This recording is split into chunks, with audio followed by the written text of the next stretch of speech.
사도행전 1장 12절의 말씀을 다 펴시기 바랍니다. 그래서 항상 성경은 비상용으로 가지고 다니셔야 됩니다. 예, 우리가 너무 현대 이기에 영향을 많이 받다 보니까 편하게 이제 다니신데, 사도행전 1장 12절부터 말씀을 보겠습니다.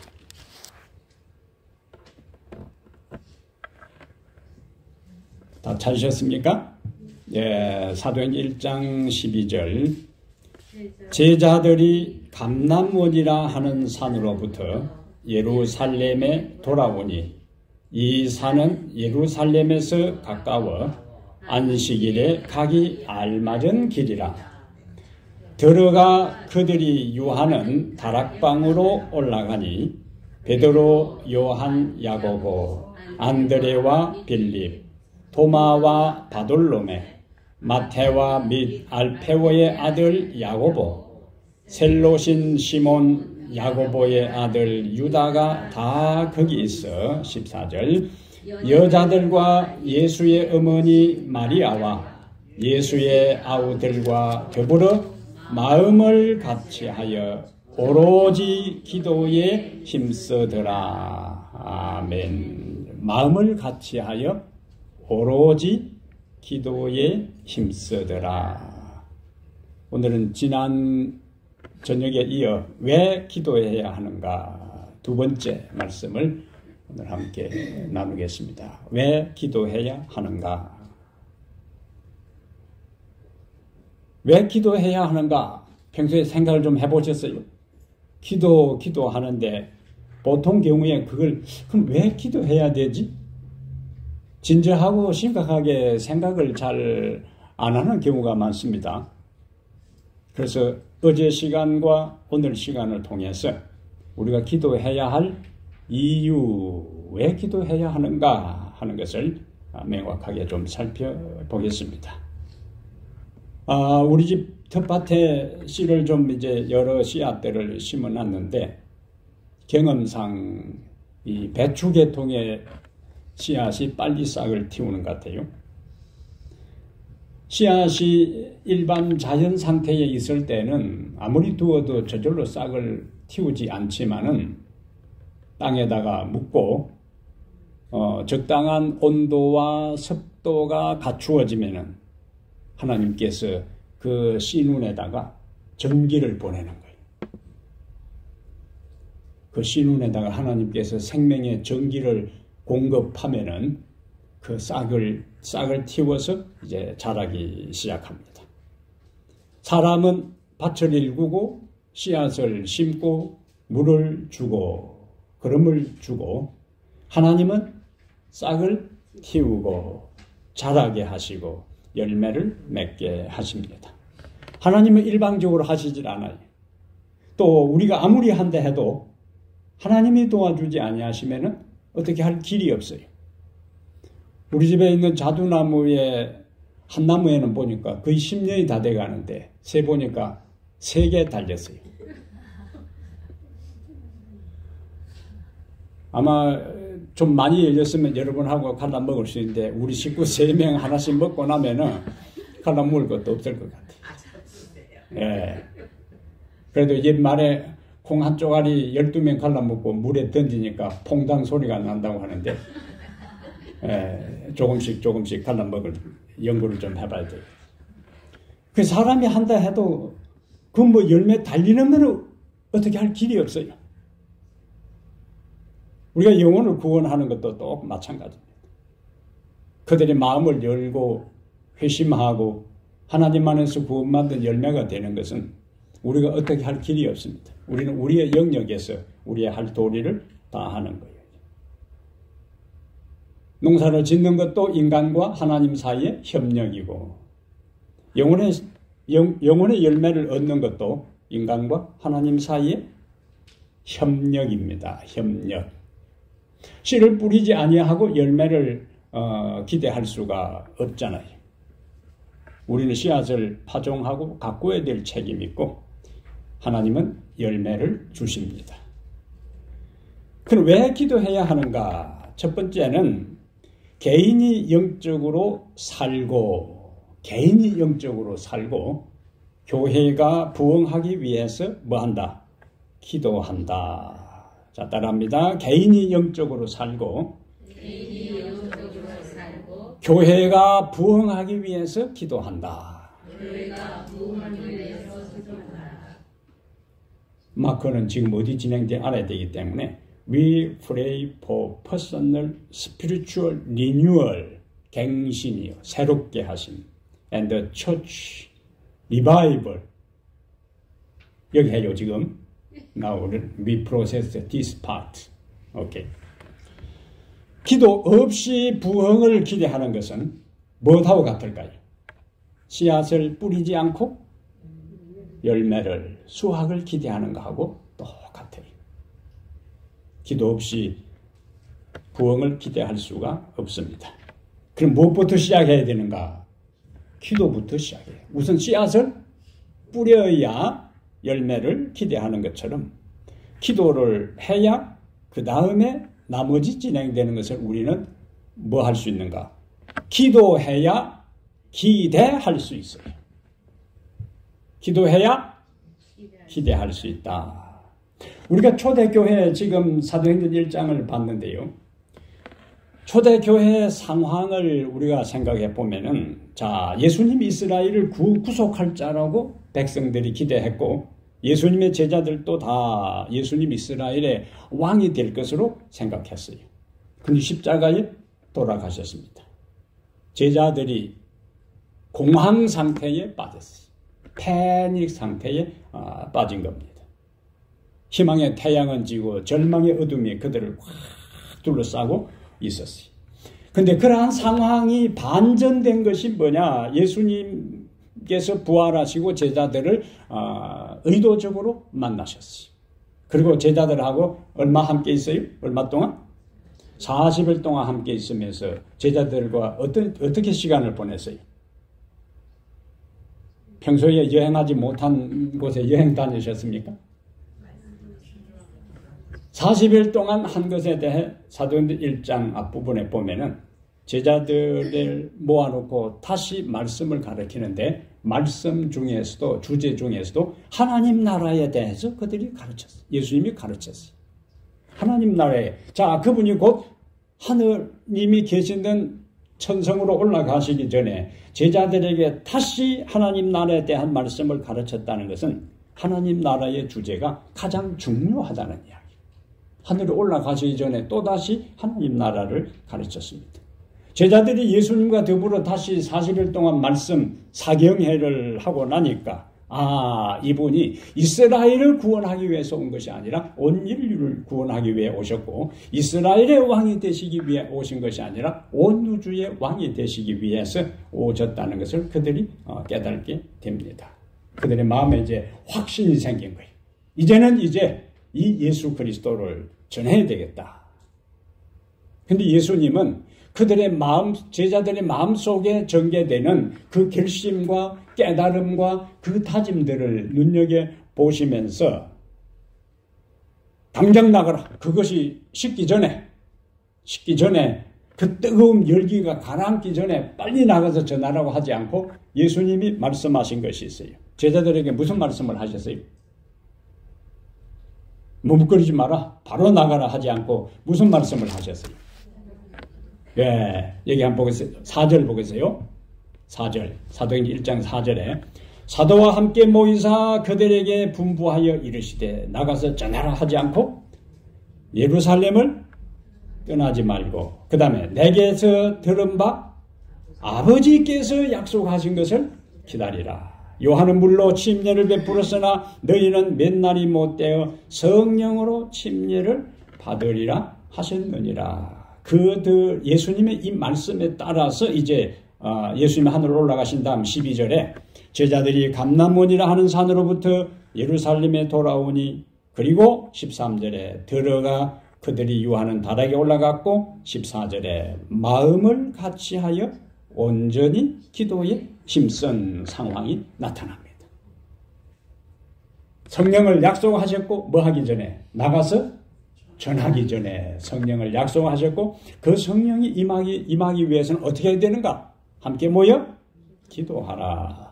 개인적으로 기도하라 하지 않고 너희들 이제 바쁜데 함께 모이려면은 시간도 많이 걸리니까 그냥 집에서 틈틈이 기도하라 하지 않고 모여 기도하라고 한 거예요. 모여. 그래서 예수님이 올라가시고 난 다음에 제자들이 모여 그러잖아요. 유하고 다락에 올라가서. 근데 예수님의 성천을 목격한 사람들을 바울은 고린도전서 15장에서 몇 명이 예수님의 부활을 목격했는가? 약 500명이 일시에 동시에 예수님의 부활을 목격했다 그랬어요. 그것은 예수님이 하늘로 성천하기 전에 예수님을 배웅하기 위해서 모인 성도들이 약 500명이라 그거예요. 근데 그 500명 중에서 우리가 사도행전 1장 12절과 14절하고 2장에 가보면은 약 120명이 모인 것을 보게 돼요. 예수님께서 하늘로 성천하신 것을 500명이 봤고 그 다음에 제자들을 통해서 기도하라는 이야기를 들었지만은 380명은 다 뭐 했는가? 그냥 집으로 갔어요. 120명은 예수님이 제자들에게 말씀하신 것을 전달받고 다락방에 함께 모여서 기도한 것입니다. 380명은 그냥 사라졌어요. 초대교회의 역사를 이룬 중심 인물 세력들이 누구냐? 예수님의 말씀을 따라 함께 모여 기도했던 그들이 성령을 받았고 성령을 받은 그들이 증거함으로 초대교회의 역사가 일어나게 된 거예요. 그래서 기도하지 않고 떠나간 사람과 예수님의 말씀을 따라 함께 기도한 사람의 차이가 여기에 있는 겁니다. 자, 2장 다시 보겠어요. 2장에 오순절날이 이미 이름에 그들이 다 같이 한 곳에 모였더니 홀련히 하늘로부터 급하고 강한 바람 같은 소리가 있어 그들이 앉아놓은 집에 가득하며 마치 불의 혀처럼 갈라지는 것들이 그들에게 보여 각 사람 위에 하나씩 임하여 있더니 4절 읽습니다.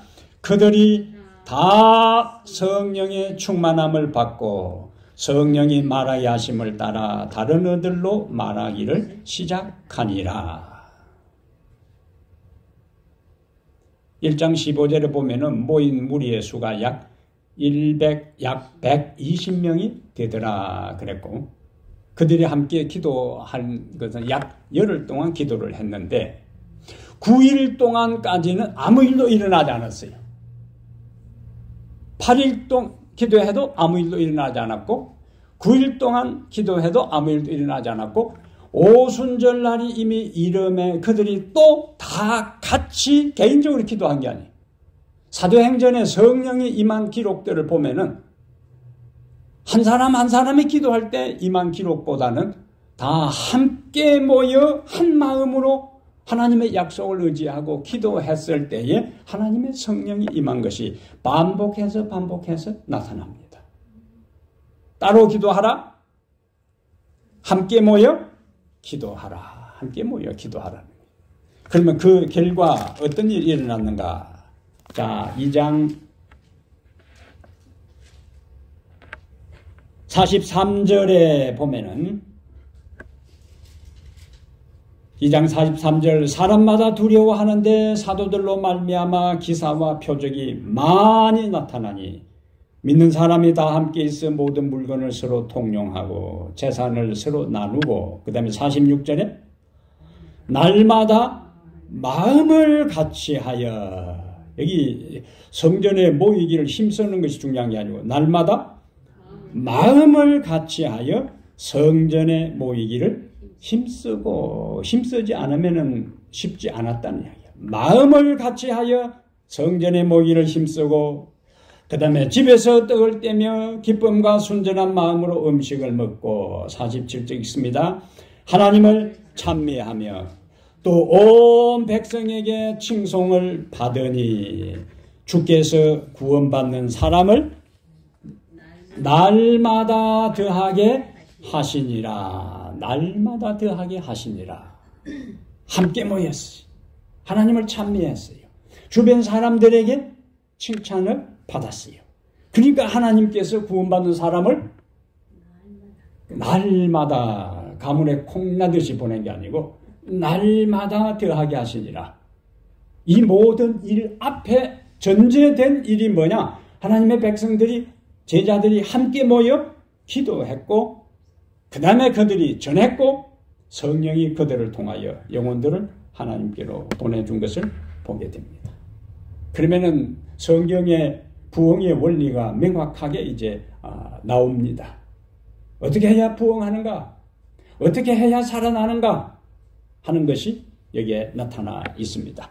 여기 가래 뽑은 기별 1권 121페이지에 가래 뽑은 기별 121페이지에 하나님께서는 우리에게 당신의 축복을 허락하시는 약속에 대한 조건들을 성취시키는 것은 우리가 해야 할 일이며, 하나님의 영이 아무 영이나 임하는 것이 아니고 하나님의 영이 임할 수 있도록 조건을 우리가 성취해야 되는데, 그 조건들이 있어요.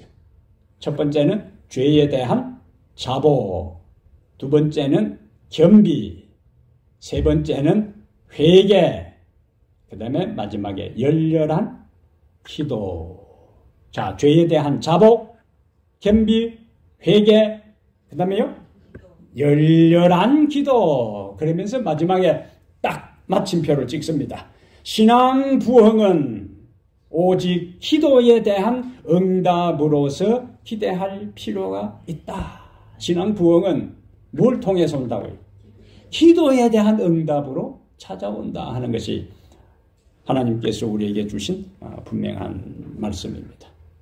기독교 부흥 역사를 연구해 보면은 공통된 특징들이 있어요. 시대에 부흥 운동이 있었는데, 죄인들이 회개하고 타락한 사람들이 하나님께로 돌아오고 이런 뿐인 그리스도인들이 영적으로 다시 살아나는 그 부흥은 저절로 시간이 지나니까 하루아침에 일어나는 것이 아니었어요.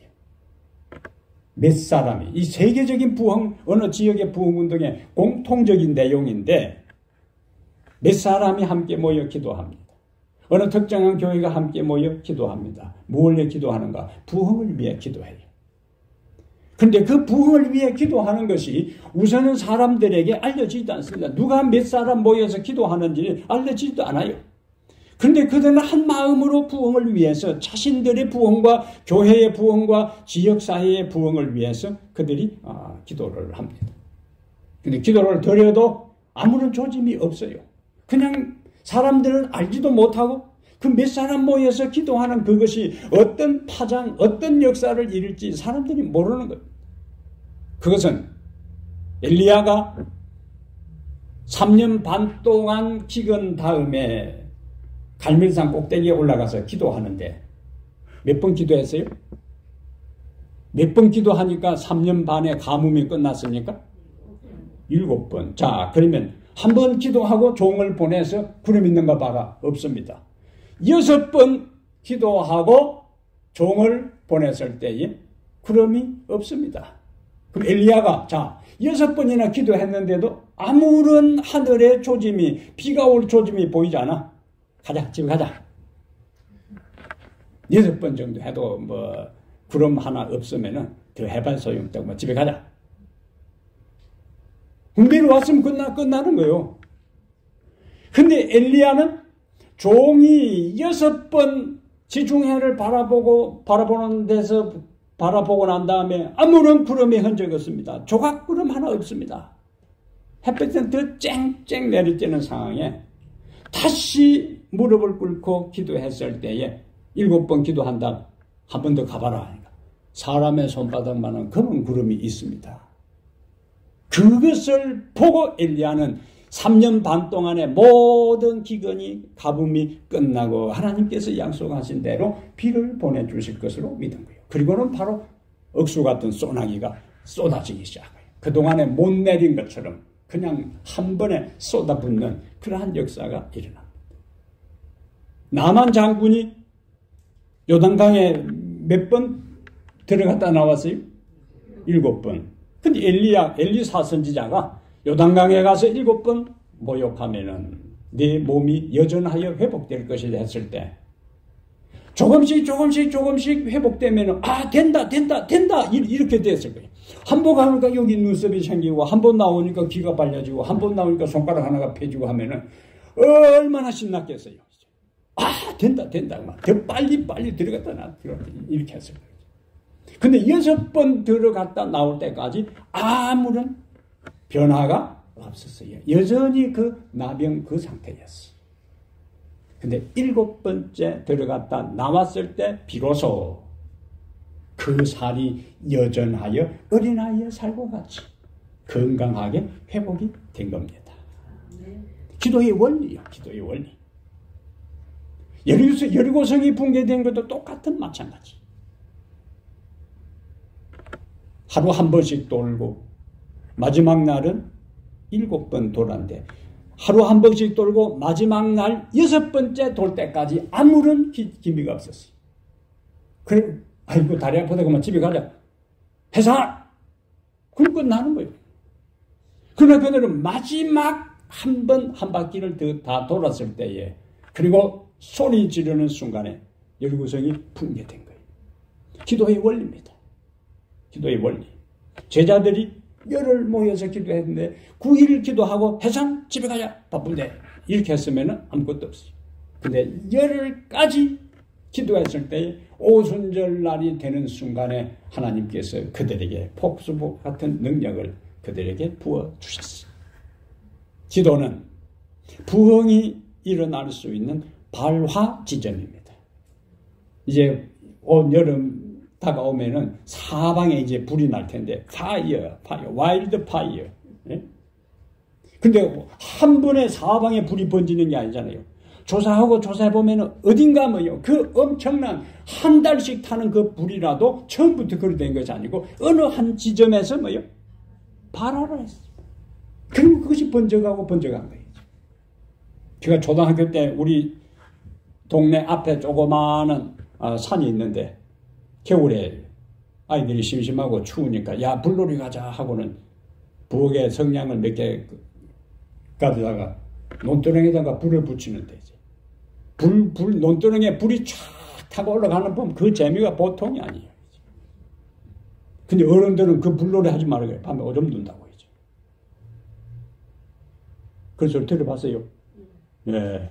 불장난하면 밤에 이불에 오줌 둔다고 불장난 못하게 하는 거예요. 논두렁에 불이 샥 타고 나는데 동네 아이들이 너무 재밌어가지고 이제 그 불을 붙여 옆에 옮기는데 바람이 샥 불어가지고는 옆에 산 쪽으로 번지는데요. 삽시간입니다. 삽시간에 그 노란 잔디가 그냥 옆에 부득소하고 불이 붙는데 그냥 한순간이요 그냥. 근데 바람이 그 처음에는 살살 부는데 불이 나는 순간에 바람까지도 어디서 몰려왔는지 밀어붙이는데요. 그 언덕을. 동네 아이들 3명이 말도 안 하고 그냥 도망가 버렸잖아요. 오늘 처음 고백하는 거예요. 도망간 이야기는. 아직도 우리 동네 사람들이 그때 불난 걸 잘 몰라요.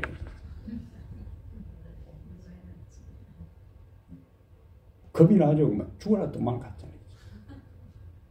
근데 불 구경하는 것도 얼마나 재밌는지 알아요?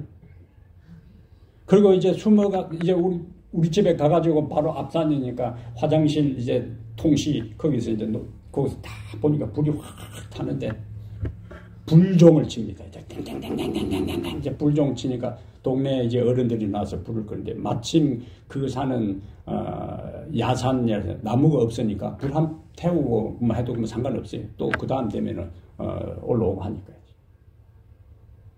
근데 뭔 이야기 하다 그랬어요? 발화 지점이 있다는 거예요. 그리고 처음에는 작게 번지지만은 탄력이 붙는 순간에 그냥 확 타올라옵니다. 그리고 나무들요. 생나무도 그냥 태우기 시작하는 거예요. 생나무가 아니고 생나무도 생나무 태우기 시작해요. 그 불의 위력이요. 저는 어린 시절에 그 경험을 생각하면서요. 우리들 한 사람 한 사람이 내 개인의 기도의 재단에서 내 자신에게 불이 영적 불, 성령의 불이 나오게 될 때에 처음에는 그것이 어설플 수 있어요. 이게 불이 붙을지 말지 아슬아슬하지만 그것이 주변을 태워 나가는 순간에 열이 생기면서요. 생나무고 마른 나무가 할 것 없이 거침없이 태워나갑니다.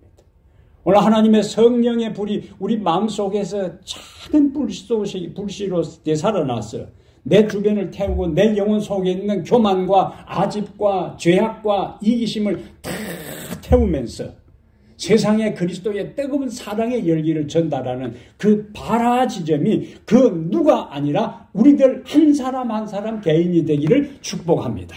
아멘. 언제 그 불씨가 살아날지 몰라요. 성냥이 없던 시절에는 마른 나무를요. 시골의 동네 아이들이 성냥이 없으면 마른 나무를 계속 부빕니다. 계속 부비면은 어느 순간에 거기서 열이 나서 주변에 불이 탁. 근데 그거는 쉬운 게 아니에요. 인내를 가지고 계속 막대를 2개를 부비고 마른 이제 그 나무 가지 잎사귀를 밑에 두고 부비면은 어느 순간에 불이 탁 붙는 거예요. 저는 제가 기도한 것이 제 개인을 위한 기도와 이 교회를 위한 기도와 우리들의 기도가 지금은 어쩌면 그 기도 하나 똑같은 것처럼 보일지라도 그러나 여러분 어느 한순간에 불이 옮겨 붙기 시작하면은 걷잡을 수 없는 능력의 역사가 나타날 것을 확신하고 포기하지 말고 끝까지 인내로 기도하게 되시길 바랍니다. 네? 이건 하나님의 약속이요. 성령의 기록이잖아요. 두 번째, 우리는 왜 기도해야 하는가? 세컨, 기도할 때 도움의 손길이 옵니다. 기도할 때 사람의 마음이 움직입니다. 자, 2가지 이야기했어요. 기도할 때 도움의 손길이 오고, 기도할 때 사람의 마음이 움직입니다. 우리는 다 할 수 있는 것도 아니고 다 가진 것도 아니에요. 그래서 우리에게는 부족한 것이 많이 있습니다. 그런데 빌립보 4장 6절에 아무것도 염려하지 말고 뭐라고? 다만 모든 일에 기도와 간구로 너희 구할 것을 감사함으로 하나님께 아뢰라. 이런 약속을 믿고 우리가 히브리 4장 16절에 있는 것처럼 그러므로 우리는 긍휼하심을 받고 때를 따라 돕는 은혜를 얻기 위하여 은혜의 보좌 앞에 담대히 나아갈 것이니라. 아멘. 주님은 우리의 모든 기도에 귀를 기울이시고 그분의 뜻에 따라 우리가 기도한 것에 대해 응답해 주시는 분입니다. 바벨론 70년 포로 생활을 마치고 일단의 유대인들이 예루살렘에 이제 귀국했어요. 이때에 메데페르시아 조정에서 왕의 술 맡은 관원장이 된 느헤미야는 고국에 돌아간 자기 동족들이 어떤 상황에 있는지를 이야기를 듣습니다. 그것이 느헤미야 1장 1절부터 3절이에요. 주변 사람들이 공격을 하고 그들이 제대로 집도 없고 제대로 그들이 형식을 갖추어 예배도 못 드리고 굉장한 어려움 가운데 있어요. 사실 그들은 돌아가지 않아도 될 사람들입니다. 이미 바벨론에서 70년 동안 생활했기 때문에 바벨론 문화도 잘 알고 바벨론 언어도 잘 알고 자기 자식들이 이제 자라가지고 2세로서 안정된 삶을 살고 바벨론의 주류 사회에도 진출한 사람들이. 그런데 하나님께서 70년의 포로 생활을 마치고 고국에 돌아가서 다시 이스라엘의 영적 공동체를 회복하고 성벽을 중건하고 성전을 다시 짓고 하나님을 섬기는 백성이 되라고 했을 때에 그들이 고생을 자처하고 돌아간 사람들이 여기에 바벨론에 남아있을 수 있는 편한 길이요. 돌아가는 길은 무슨 길이라고요? 고생길이요. 우리는 그 장면으로 들어가 봐야 돼. 내가 편하고 내가 안전하게 살려면은 이스라엘에 돌아가지 않으면 됩니다. 바벨론에 편하게 살면 돼요. 바벨론에. 자식들도 이제 다 안정되게 살고 자기들도 살만하면 사는 생활이기 때문에 돌아가지 않아도 돼요. 근데 그들이 그곳에 있는 모든 재산을 처분하고 그런데 재산을 서둘러 처분하게 되면은 제대로 값도 못 받아요. 거기다가 약 5만 명의 이스라엘 사람들이 동시에 재산을 처분했기 때문에 바벨론에 있는 사람들은 공짜로 그것을 거저 먹기식으로 다 밭도 살고 집도 사고 그렇게 했을 거예요. 그리고 그들은 고국에 돌아옵니다. 하나의 목적밖에 없어요. 그들이 편하려고 돌아온 것이 아니라 다시 하나님의 백성으로서 정체성을 회복하고 하나님의 백성으로서 하나님을 섬기며 살아야 되겠다는 그 하나의 일념, 한 마음으로 그들이 돌아왔어요. 그러니까 얼마나 와보니까 허허벌판이요. 주변 이방민족들이 그동안 자기들 세상이라고 다 자리 차지하고 있어요. 얼마나 밑바닥에서 고생을 했는지 몰라요. 틈만 나면 주변에 이방민족이 와서 공격하고 힘들게 할 때 느헤미야가 그 소식을 듣습니다. 그리고는 그가 기도하기 시작해요. 금식하고 기도하기 시작합니다.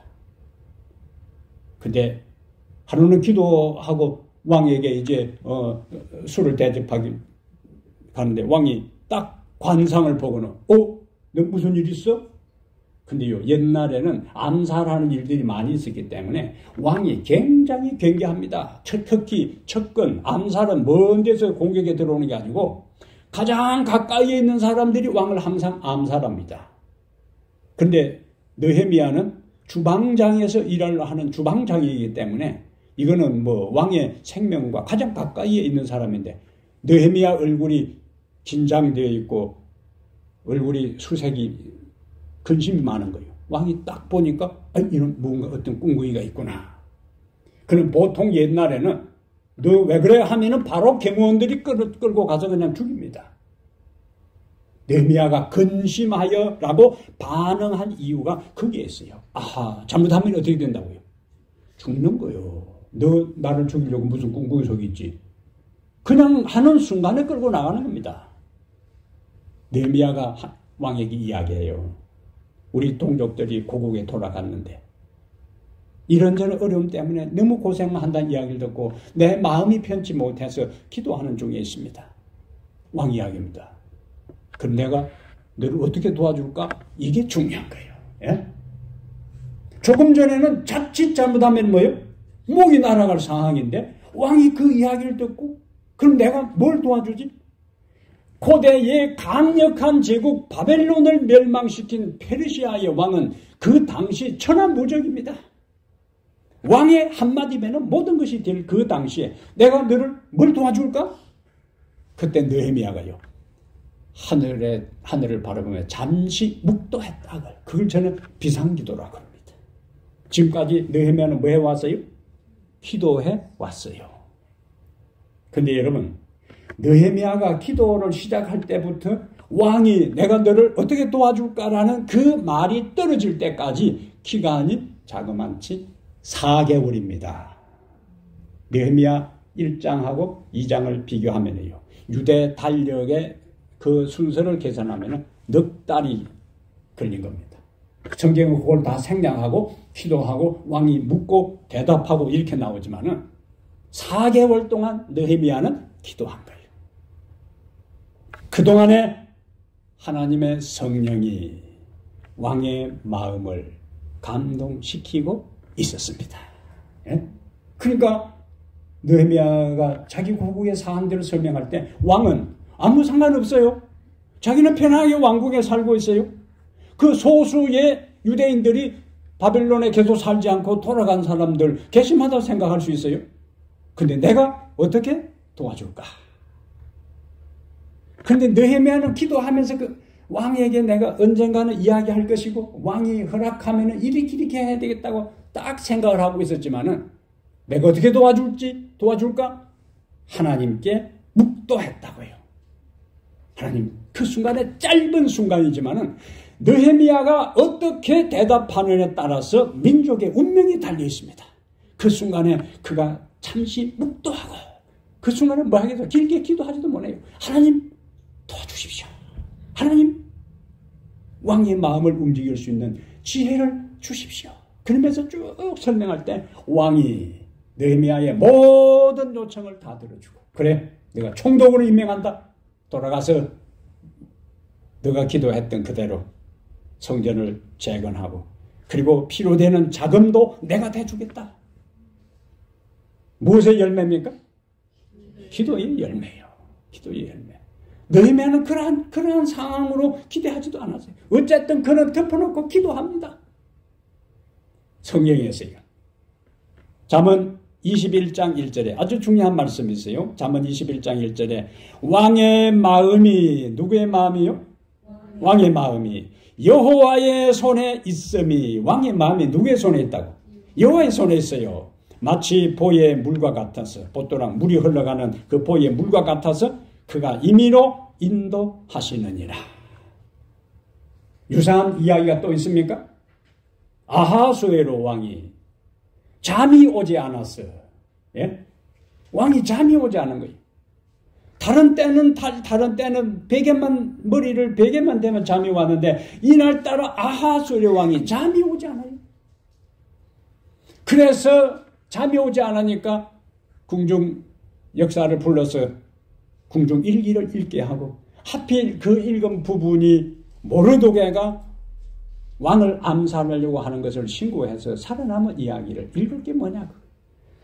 그때에 하만은, 그 시간에 하만은 모르드게를 제거하기 위해서 왕에게 찾아왔는데, 왕은 그 순간에 잠이 오지 않았고, 잠이 오지 않아서 궁중 일기를 읽으라고 하는 그 부분이 하고 많은 그 일기 부분 중에서 하필이면은 모르드게가 암살자를 신고해서 살아남은 그 이야기, 그 부분을 읽을 게 뭐냐 그거죠.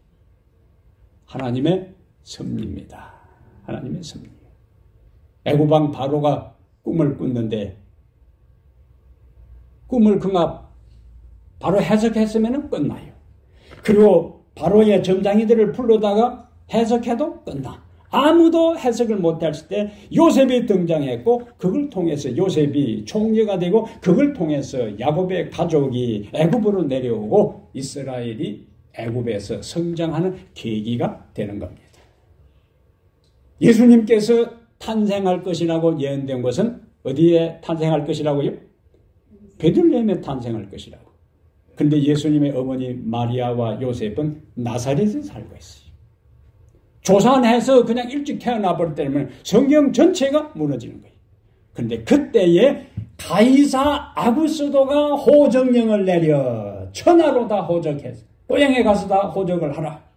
가이사 아구스도는 예수님이 베들레헴에 탄생하는 것을 돕기 위해서 한 게 아니에요. 그는 세금 많이 거둘려는 목적으로 했지만은 하필이면은 예수님이 태어날 그 시점에 호정령을 내릴 것이 뭐냐? 하나님의 왕의 마음이 누구의 손에 있어요? 하나님의 손에 있습니다. 바로의 왕이 하나님의 마음이 하나님의 손에 있어요. 아하술의 왕이 모든 역사에 중요한 역할을 하는 모든 사람들의 마음이 하나님의 손에 있습니다. 그래서 우리는 그 역사를 우리는 가까이 갈 수도 없고 우리는 만날 수도 없고 우리는 그 어떤 상황을 반전시킬 수 없지만은 하나님께 기도하면은 하나님이 필요할 때 왕들의 마음을 움직이셔서 역사를 이루어 가시는 것입니다. 느헤미야는 이제 고국에 돌아와서 52일 만에 예루살렘 황폐된 무너진 예루살렘 성벽을 중건하게 됩니다. 왜 기도하는가? 기도할 때 도움의 손길이 옵니다. 왜 기도하는가? 기도할 때 사람의 마음이 움직입니다. 기도하는 개인과 교회에 하나님은 길을 열어주세요. 우리가 우리의 상황에서 최선을 다할 때 하나님은 돕는 사람을 보내주십니다. 지난 금요일에 교회 입구에 홈리스가 버리고 간 쓰레기가 박스만 해도 24개가 있고, 예? 온갖 잡다한 것을 잔더미처럼 싸놨어. 그걸 와서 이제 혼자 치우러 보니까 아이고 주여. 그래서 그 박스를 옆에 이제 저 박스 버리는 데다가 다 버리고 나머지 쓰레기를 주워 모으니까 그 검은 봉지로 4개가 나와요. 근데 우리 쓰레기통에 다 넣을 때도 이미 밖에 놔둬가지고 꽉 찬 상태에 이걸 어떻게 처리하나 하는데 한참 치우고 있는데 홈리스 아가씨가 물끄러미 보고 있다가 홈리스 아가씨요. 옆에 와서 주섬주섬 줬더니 제가 그 박스 접어서 저쪽에 갔다고 오니까 그걸 끌고 어디로 가는데 보니까 옆에 모텔 그 큰 쓰레기장으로 끌고 가는 거예요. 그리고 자동차 범퍼 앞뒤에 있는 거 그걸 이 홈리스가 뭐하러 쓰러 갔더니 그걸 또 여기다 갖다 놨는데 그걸 또 끌고 가는 거예요. 그거 여기서 처리하지도 못해. 근데 어떻게 그걸 끌고 가냐니까 지가 모텔에 있기 때문에 쟤는 버릴 자격이 있다고. 예? 그러면 그 뽀짝이 니게 그딱 갖다 버리고 그 다음에 다른 뭐 쇠망대이고 뭐 이거 못 쓰는 거 싹 다 거기다 갖다 버려. 돕는 손길이요. 예? 어제 왔어요 여기 청소하러? 어제 왔는데 어제는 제가 막 오는데 경찰차가 2대가 동시에 촥 되는 거예요. 근데 지난 금요일보다 이번에는 그대로 텐트 그대로 돼 있고 카트 5개, 6개 놓여 있고 이거는 뭐 산뜻 앞에 완전히 자기 아지트를 삼아놓은 거예요. 근데 경찰이 옆에 이제 천막 다 카트로 끊더만은 안에 자는 사람을 깨워가지고 빨리 옮기라고. 그건 제가 전화한 것도 아니에요. 저는 지저분한 거 간단히 청소하려고 왔는데 근데 이 사람이 자다가 일어나가지고 제 전용 가방 끌고 그냥 가버려. 나머지는 이거는 뭐 산더미처럼 오늘 제가 보여주려고 사진을 가져왔는데 그래서 제가 여기 좀 살다 보니까 미국 사람 최초를 배워가지고 경찰 둘이 앞에서 이렇게 했어요. 예? 경찰도 이제 가라니까 가방 끌고 그냥 뒤도 안 보고 이 홈리스 가버리니까 나는 뭐 어떻게 해야 돼? 이 많은 걸 어떻게 하냐고.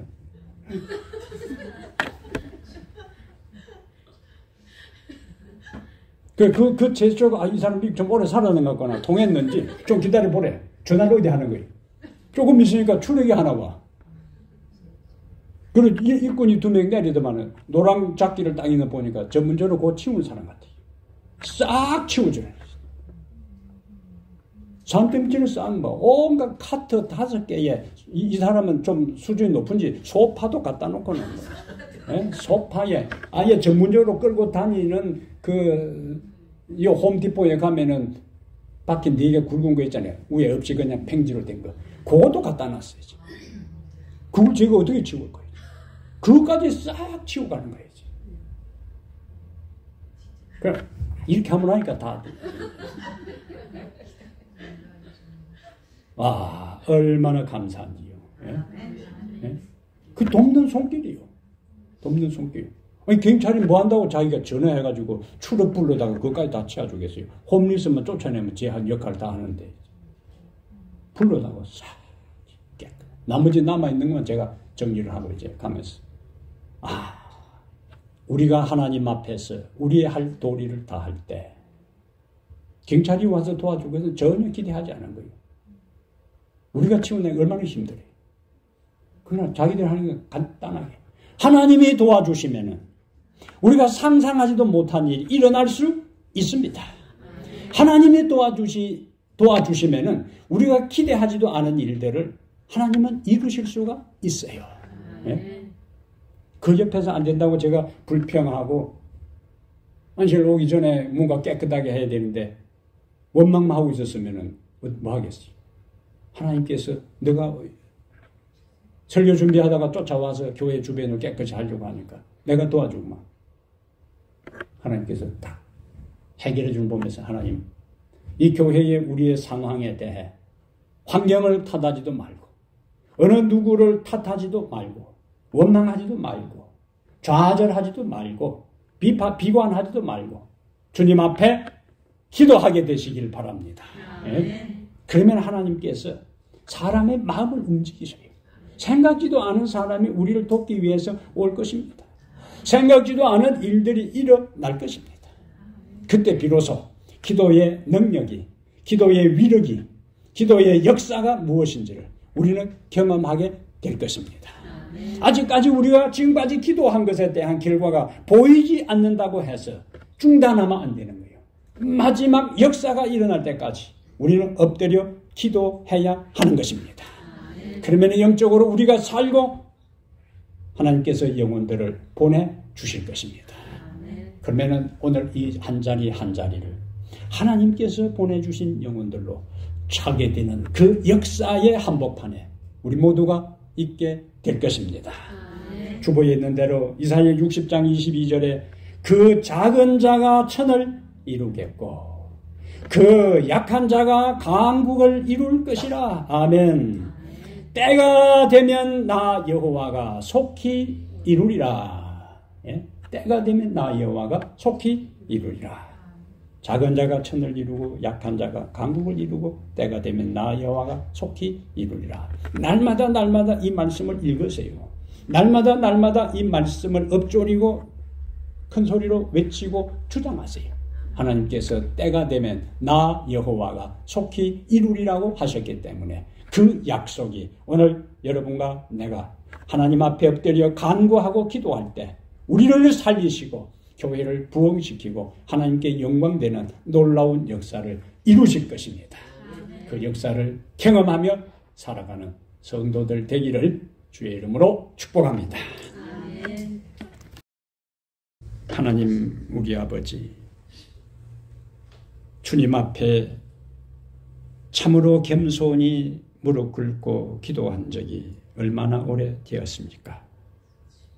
우리들 한 사람 한 사람 이 시간 조용히 가슴에 손을 얹고 내가 예수 그리스도를 믿고 지금까지 살아오면서 얼마나 주님 앞에 진실된 기도를 드렸는지, 감사의 기도를 드렸는지, 사랑의 고백을 했는지 되돌아보게 해 주시옵소서. 조용한 이 시간 주께서 세미한 음성으로 말씀하시는 음성에 귀 기울일 때 내가 살아왔던 지난날의 인생이 형식적인 믿음이고 이름뿐인 믿음이고 명목상의 그리스도인으로 생각이 된다면 회개하는 심령을 주시옵소서. 새롭게 하나님 앞에 결심하게 해 주시옵소서. 지금까지 살아왔던 삶과는 다른 차원의 믿음의 삶을 살기 위해 오늘 결심하게 해 주시옵소서.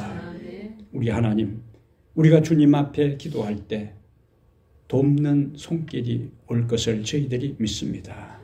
우리가 주님 앞에 기도할 때에 주께서 생각지도 못한 길로 우리를 인도하시고 우리가 위하여 기도하는 그 일들이 당신의 시간표에 따라 이루어질 것이고 우리를 돕는 사람들이 찾아올 것을 저희들이 확신합니다.